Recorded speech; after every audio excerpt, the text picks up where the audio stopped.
जय मसीह की दोस्तों, प्रेज द लॉर्ड।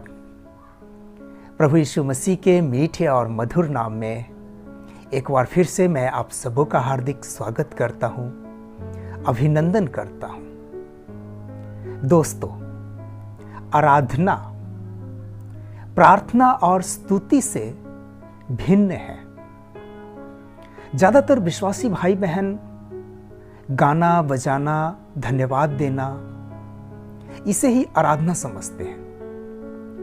परंतु वास्तव में दोस्तों, गाना बजाना या धन्यवाद देना परमेश्वर की स्तुति करना है, आराधना नहीं। मान लीजिए कि जब हम प्रभु से कहते हैं कि हे प्रभु मेरी रक्षा कर, तो ये प्रार्थना करना है। और जब हमारी प्रार्थना या निवेदन का जवाब हमें मिल जाता है, तब हम खुशी के साथ में, आनंद के साथ में परमेश्वर पिता को धन्यवाद देते हैं, जो स्तुति करना है। आराधना दोस्तों, आराधना एक महान और सर्वश्रेष्ठ हस्ती के चरणों में घुटने टेक कर आदर अर्पित करना आराधना है।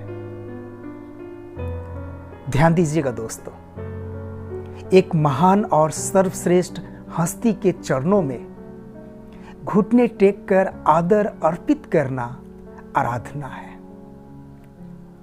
हमारे परमेश्वर पिता पूरे कायनात के सृष्टि करता है, पालन करता है। तो आप खुद सोचिए दोस्तों कि ऐसे महान हस्ती के चरणों में हमें किस प्रकार से आना चाहिए। घुटने टेक कर आदर के साथ दोस्तों, घुटने टेक करके, क्योंकि परमेश्वर पिता पूरे कायनात की सृष्टि करता है, पालन करता है। दोस्तों, मैं एक उदाहरण देना चाहता हूं। शायद आपके जीवन में ऐसा जरूर एक बार ना एक बार जरूर हुआ होगा। कई बार हम अपने व्यक्तिगत काम से या अपने बच्चों के काम से किसी अधिकारी से मिलने जाते हैं। कॉलेज के प्रिंसिपल हो या स्कूल के प्रिंसिपल हो या किसी बैंक के मैनेजर हो, कोई एमएलए हो, एमपी हो या प्रधानमंत्री हो। जब हम किसी अधिकारी से मिलने जाते हैं दोस्तों, तो उनके केबिन में प्रवेश करने से पहले आज्ञा मांगते हैं, और आज्ञा मिलने के बाद हम लोग उस केबिन के अंदर जाते हैं और बड़े ही आदर के साथ उस अधिकारी से बातचीत करते हैं। बड़े ही आदर के साथ, बड़े ही सम्मान के साथ, अदब के साथ बातें करते हैं। तो सोचिए दोस्तों, हम जो एक इंसान होते हुए दूसरे इंसान को, जो एक पद पे है, अधिकारी है, जब हम उनसे मिलने जाते हैं, उनसे बातचीत करते हैं, तो कितने आदर के साथ बातचीत करते हैं, एक इंसान होते हुए दूसरे इंसान को। तो सोचिए, उस इंसान का जो सृष्टि करता है, उस इंसान का जो बनाने वाला परमेश्वर है, जब हम उनके चरणों में आएंगे दोस्तों, तो हमें किस प्रकार आना चाहिए। घुटने टेक कर, बड़े ही आदर के साथ, भक्ति के साथ, डरते और कांपते हुए। इसलिए भजनकार भी भजन 96 पद 6 में कहते हैं कि आओ हम झुककर आराधना करें और अपने सृजनहार यहोवा के सामने घुटने टेकें। आओ हम झुककर आराधना करें। दोस्तों, यहां पर एक बात साफ करना पड़ेगा। कई अनुवाद में आराधना शब्द भी है और कई अनुवाद में दंडवत शब्द भी है। तो आप कंफ्यूज मत होइएगा, क्योंकि आराधना का ही पर्यायवाची शब्द दंडवत है। दोनों सेम है। तो भजनकार यहां पे कहते हैं कि आओ हम झुककर दंडवत करें और अपने सृजनहार यहोवा के सामने घुटना टेके। सृजनहार परमेश्वर के चरणों में जब भी कभी हम आते हैं दोस्तों, तो हमें घुटने टेक कर आना है, घुटने टेक करके। प्रिय भाइयों और बहनों, बाइबल में आराधना का उल्लेख सबसे पहले उत्पत्ति अध्याय 22 पद 5 में पाया जाता है। आराधना शब्द का जो सबसे पहला उल्लेख पवित्र शास्त्र बाइबल में है,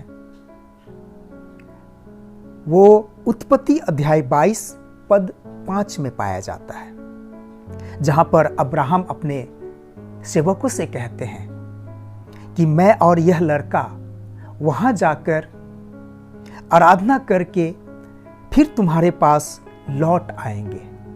कि मैं और यह लड़का वहां जाकर दंडवत करके अर्थात आराधना करके फिर तुम्हारे पास लौट आएंगे।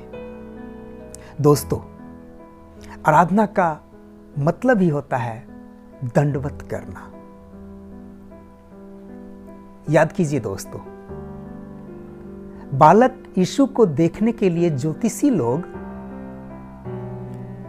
जो आए थे, वो बालक यीशु को दंडवत करने आए थे, बालक यीशु का आराधना करने आए थे। मत्ती अध्याय 2 पद 2 और पद 11। ज्योतिषी लोग जो अलग अलग देशों से आए थे, अपनी बुद्धि और ज्ञान के वजह से उन्हें पता चल गया था कि मसीहा संसार में आ चुके हैं, तो उन्हें दंडवत करने के लिए, उनकी आराधना करने के लिए वो लोग आए थे। मत्ती अध्याय 2 पद 2 और 11। और प्रभु यीशु मसीह पुराने नियम से आज्ञा को उद्धृत करते हुए कहते हैं, मत्ती अध्याय 4 पद 10 में, तू अपने प्रभु परमेश्वर को दंडवत कर, तू अपने प्रभु परमेश्वर को दंडवत कर, अर्थात तू अपने प्रभु परमेश्वर की आराधना कर। और प्रेरित यूहन्ना भी कहते हैं, परमेश्वर आत्मा है और अवश्य है कि उसके आराधक आत्मा और सच्चाई के साथ उसकी आराधना करें, अर्थात आत्मा और सच्चाई के साथ दंडवत करें। दोस्तों, यदि एक लाइन में कहा जाए तो आराधना का मतलब है महान और सर्वश्रेष्ठ परमेश्वर के चरणों में घुटना टेकना। महान और सर्वश्रेष्ठ परमेश्वर के चरणों में घुटना टेकना ही आराधना है। दोस्तों, मेरे प्रिय भाइयों और बहनों, यही वजह है कि कई कलीसियाई सेवकाई में, कई मंडलियों के कलीसियाई सेवकाई में विश्वासी भाई बहन नीचे बैठना पसंद करते हैं। यही वजह है दोस्तों, क्योंकि कुर्सी पे बैठ के हम परमेश्वर की स्तुति कर सकते हैं, परमेश्वर को धन्यवाद दे सकते हैं, परमेश्वर से कुछ मांग सकते हैं, लेकिन आराधना नहीं कर सकते। आराधना करने के लिए घुटना टेकना ही पड़ेगा, क्योंकि घुटना टेकना ही आराधना है। प्रिय भाइयों और बहनों, प्रार्थना मनुष्य के आत्मा का परमेश्वर के साथ वार्तालाप है। और जब हम प्रार्थना करने के लिए बैठते हैं, तो हमारी प्रार्थना में कम से कम 4 भाग अवश्य होने चाहिए। दोस्तों, 4 भाग हमारी प्रार्थना में अवश्य होनी चाहिए। सबसे पहला, आराधना या घुटने टेकना। भजन 95 पद 6। आराधना या घुटने टेकना, पहला भाग। दूसरा, पाप अंगीकार। भजन 32 पद 5। दूसरा, पाप अंगीकार। हम अपने प्रत्येक दिन के जीवन में कहीं ना कहीं कुछ ना कुछ हमसे गलतियां होती है, गुनाह होता है, उन सभी बातों को परमेश्वर के चरण में बैठ करके कबूल करना, पाप अंगीकार दोस्तों। और तीसरा, शुक्रगुजारी, स्तुति या धन्यवाद ज्ञापन। शुक्रगुजारी, स्तुति या धन्यवाद ज्ञापन। प्रभु के चरणों में हर एक बातों के लिए दोस्तों धन्यवाद दीजिए, हर एक बातों के लिए। यदि हम दुख में होकर के चल रहे हैं, समस्याओं से घिरे हैं, तो उन बातों के लिए भी दोस्तों प्रभु को धन्यवाद दीजिए। पौलुस कहते हैं कि हर एक बातों के लिए परमेश्वर पिता को धन्यवाद दो, क्योंकि परमेश्वर पिता दोस्तों हमारे उस दुख में से भी हमारे लिए आशीष निकाल सकते हैं। इसलिए हर एक बातों के लिए प्रभु को धन्यवाद दीजिए। दुख हमारे सामने होता है दोस्तों, हम सिक्का के सिर्फ एक पहलू को देख रहे होते हैं, लेकिन दुख के उस पार प्रभु हमारे लिए हो सकता है आशीष रखे हो।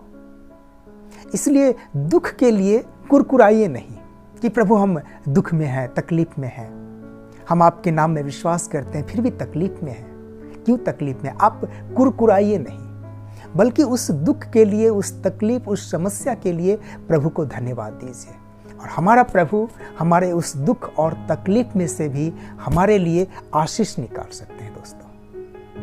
इसलिए हर एक बातों के लिए प्रभु को धन्यवाद दीजिए। फिलिपियों की पत्री अध्याय 4 पद 6। और चौथा दोस्तों, याचना, निवेदन या विनती। याचना, निवेदन या विनती। प्रभु से मांगना, प्रार्थना करके दोस्तों, अपने लिए, अपने घर, अपने परिवार के लिए, अपनी मंडली के लिए, सेवकों के लिए, गांव समाज के लिए, अपने शहर के लिए, देश के लिए, हर एक बातों के लिए विनती, प्रार्थना, निवेदन, हर एक बातों के लिए, हर एक सभी के लिए विनती, प्रार्थना, निवेदन आप प्रभु के चरणों में रखिए, हर एक बातों के लिए। दोस्तों याद रखिए, हमारी प्रार्थना में कम से कम ये 4 भाग अवश्य होनी चाहिए।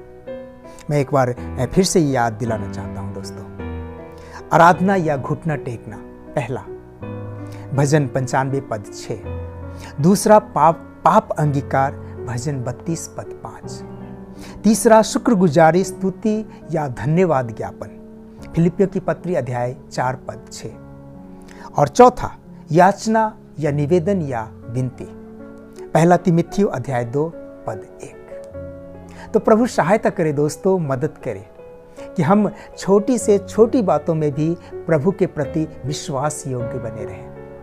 यदि हम छोटी छोटी बातों में प्रभु के प्रति विश्वास योग्य हैं, तो प्रभु हमें बड़ा बड़ा कार्य करने के लिए देंगे, अवश्य देंगे। तो प्रभु आज के वचन द्वारा हम सभी को बहुत आयत से आशीष प्रदान करे, बुद्धि और ज्ञान प्रदान करे। आमीन। जय मसीह की।